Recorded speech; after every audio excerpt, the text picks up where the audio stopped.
तो चलते हैं टिप नंबर 1 की तरफ। ये मैंने मशीन ली है, ये मसाला पीसने वाली मशीन है। इस तरह की मशीन आमतौर पे हर घर में अवेलेबल होती है। आप जूसर या ब्लेंडर भी ले सकते हैं। ये टिप बेसिकली मशीन के जो ब्लेड होते हैं उनकी शार्पनेस के लिए है। तो इनको शार्प करने के लिए सिंपली आपने नमक लेना है प्याली में, उसको आपने मशीन में डाल देना है।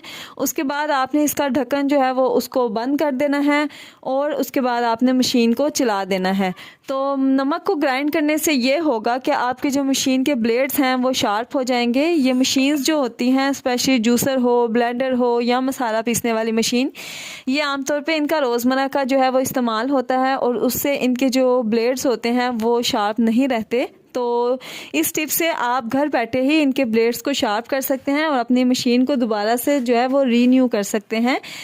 और ये जो सॉल्ट है जिसको हमने इसमें पीसा है, इसको भी आप दोबारा इस्तेमाल कर सकते हैं। ये घरेलू टिप जो है ये बहुत ज़्यादा